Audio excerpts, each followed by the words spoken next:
The election is next week, but is it too late for voters to mail in their ballot? Devon will clear up the confusion in our lead report. And the pandemic might be keeping your kids at home, but there's one school that's back. Find out which one in entertainment. And the MLB season is over, but a big controversy is brewing. Assad has it in sports. And offshore winds continue to warm us up, but big changes to our local weather will make it feel more like fall. Details are coming up in weather. Newscene starts now.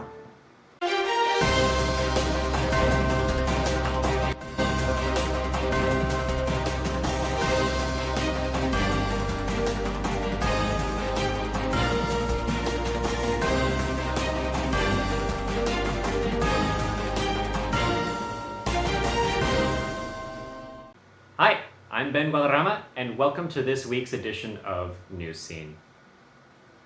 And I'm Zach Wilson. We continue to work remotely to bring you the latest news of the week. We start once again with a look at San Diego County's coronavirus situation.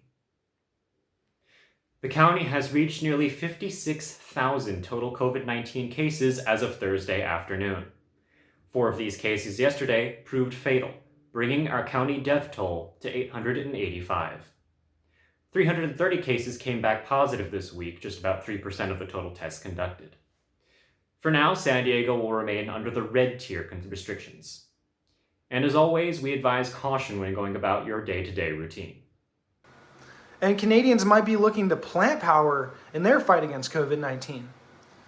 The Canadian government recently came to an agreement with a biotech firm to develop a plant-based vaccine.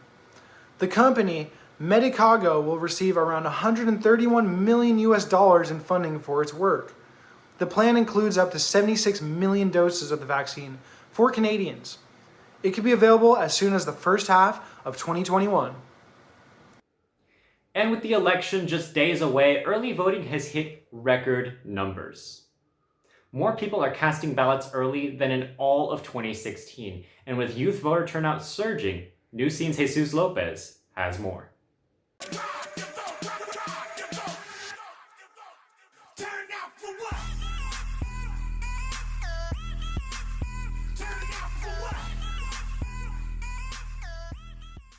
Election after election, so much is made about the youth vote. Will they vote or won't they? And more often than not, they don't.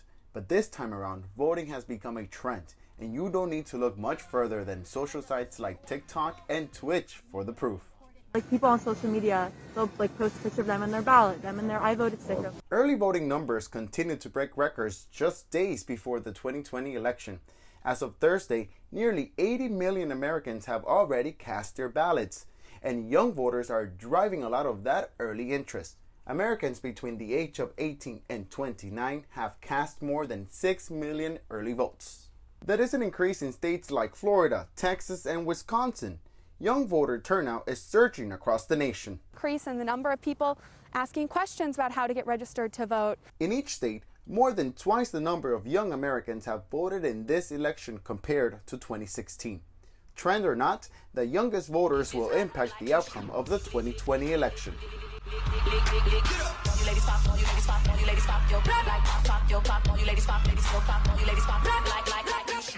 Whether you're young or just young at heart, remember to vote on or before November 3rd. For Newscene, I'm Jesus Lopez. Thanks, Jesus. This election has also broken another record, but not the one you were probably thinking of. A nonpartisan research group estimates around $14 billion will be spent on this year's election. That would be more than what was spent on both the 2016 and 2012 elections combined. Donations from both billionaires and small dollar donors have fueled the spending. And while Election Day is Tuesday, reports have been circulating that it may be too late for mail-in voters to send in their ballots. Devon, what does this mean for California voters? Well, Ben, what that means is voters in the Golden State need to check the front and back of their ballot, and probably the state website too. It's finally here. The 2020 election is next week. Mail-in ballots have hit record numbers as the coronavirus has impacted how all of us will vote. Nearly 1/3 of all registered voters have casted a ballot through the mail already, and 28 states have already received over 50% of the total ballots received in 2016, which has officials cautiously optimistic about turnout. Very, very enthusiastic about the total number of ballots that have been returned and about the eagerness for people to be active and participatory during this election. But there are a lot of questions and rumors about how long you have to turn in your ballot. There are even media reports here in San Diego providing confusing and sometimes conflicting answers. The simple and right answer, it depends on your state. Each and every state has different guidelines for criteria when absentee voters can mail or turn in their ballots. For example, in Wisconsin, ballots must be turned in to the election officials by 8 p.m. on November 3rd to be counted. In North Carolina, mail-ins can be counted if received by November 12th, as long as they're clearly postmarked for the 3rd. These rules for other states are often confused for our own by voters consuming national media reports. According to our Secretary of State's website, California ballots will be counted up to 17 days after November 3rd, as long as they're postmarked on or before Election Day. What does that mean for San Diego voters who haven't mailed or cast in their ballots yet? You still have time, but not too much time. And you also have options. Sure, there's mail, but you can also drop your completed ballot at one of the 126 official drop boxes provided in our county. And you can start voting in person as early as tomorrow. No matter what your plan, officials all agree. Have one, and exercise your right to have your voice heard. For Newscene, this is Devon Doane. Back to you, Zach. Thank you, Devon. Switching gears, a tragic incident in Philadelphia has sparked another wave of protests. 27-year-old Walter Wallace Jr. was shot and killed on Monday following a call claiming Wallace was armed with a knife. Since then, protests as well as some riots have consumed Philadelphia, with nearly 100 arrests being made. Wallace's family lawyer says that the city, not the officers, is to blame. The only remedy the police had in that moment, per their thinking, was their service weapon. Wallace's family is not pressing charges against the officers involved. And as COVID-19 cases reach record highs, the stock market is taking a dive. The Dow Jones saw its worst week since March, with a drop of 900 points on Wednesday. And it's no better for the other indexes. Recent rises in COVID-19 cases, along with the upcoming election, have investors selling, just in case of future lockdowns. And speaking of COVID cases rising, one of the Kardashians have tested positive. Susana, tell us more. That's right, Zach. One of the stars of the popular reality show Keeping Up with the Kardashians has tested positive for COVID-19. The show has released a clip where Khloe Kardashian confirms her diagnosis. In the clip, the reality star can be heard speaking to the camera with a hoarse voice. Just found out that I do have corona. I have been in my room. The video clip has been released at the same time her older sister, Kim Kardashian West, has been under fire on social media. Kim has been heavily criticized for celebrating her 40th birthday on a private island with a big group of people in the middle of the pandemic.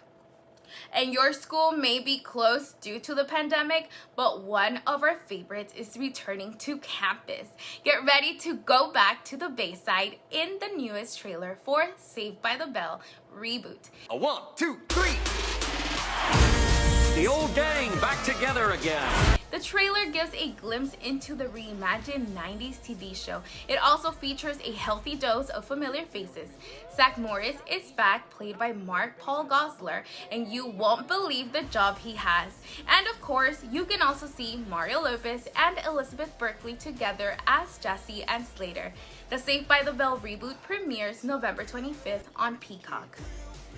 And I guess all this together time during the pandemic has been good for celebrity couple Blake Shelton and Gwen Stefani. The country crooner finally proposed to his The Voice co-star, and she said yes. Stefani and Shelton shared their big news with their millions of followers on Instagram. The couple started dating back in 2015 when they first met on the set of the NBC singing show. And how did he do it, you may be asking? Shelton went the traditional way, asking Stefani's father for her hand in marriage. He also made sure that Wen's sons were part of the excitement. Congratulations to the happy couple. And with only a few days left until Election Day, some celebrities are supporting voters in unique ways. Actor Paul Rudd stood outside in the rain, passing out cookies to the Brooklyn voters.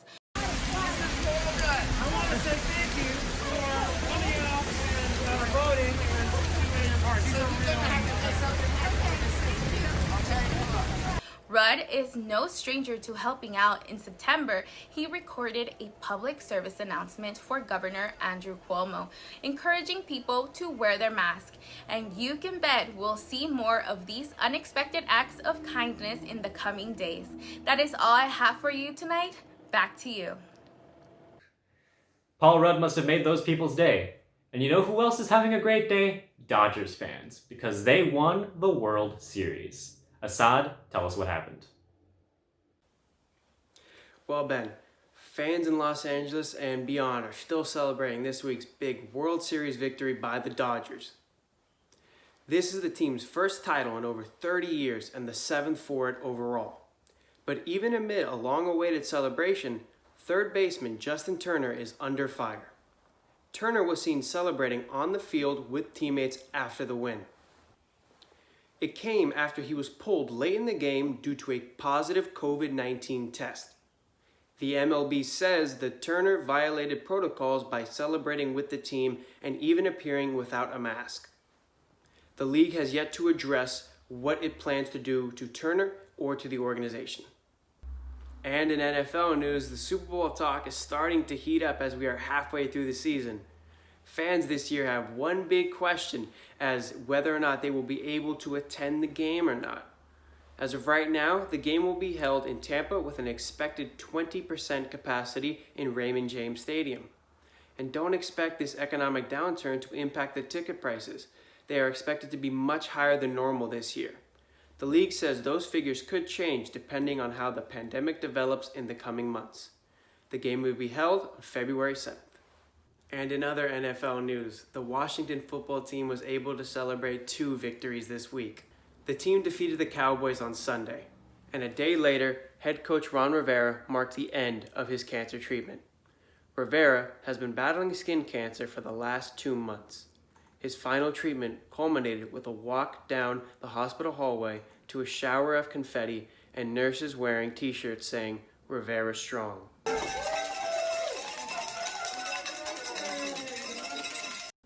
At 58 years young, he hasn't missed one game this season, and as doctors say, Rivera is moving in the right direction.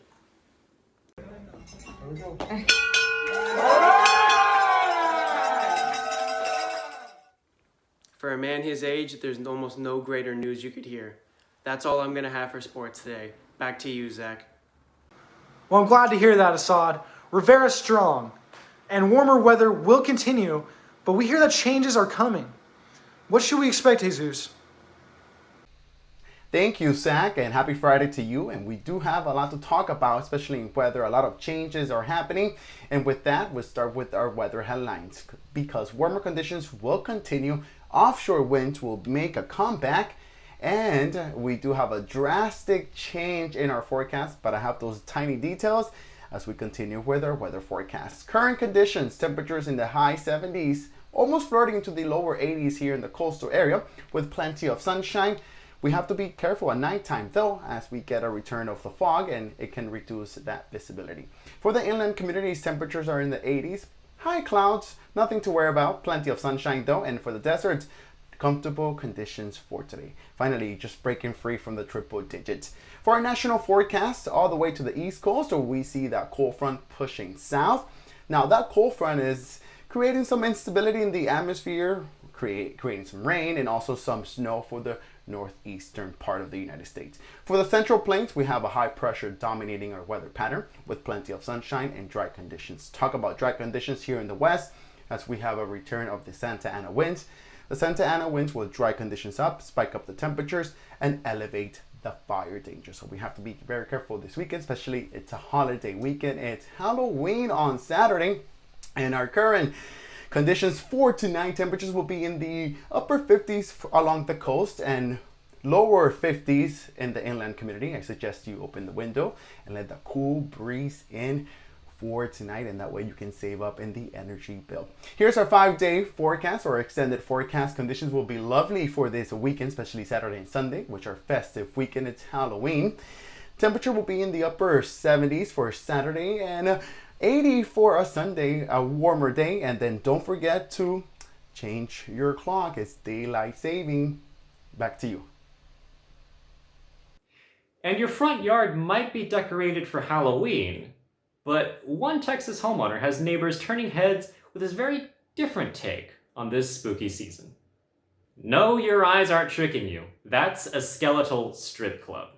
Thankfully, this stage scene is hardly X-rated. The skeletons are posing as adult entertainers along with their paying customers. That's quite the show. Texans always take things to the next level. And if you want to get into the Holiday spirit here in San Diego, go and check out the Grab and Go Candy Stop at your local recreation center on Halloween, provided by the City of San Diego. A map with all 27 locations can be found at sdcitytimes.com/newscene. Well, that's all we have for you tonight. You can tune into Newscene for a new show every Friday. And the City Times has got you covered for the rest of the week. Find it all on sdcitytimes.com. And remember to follow SD City Newscene on Twitter, YouTube, and Instagram. Have a happy Halloween, and don't forget to vote. Good night.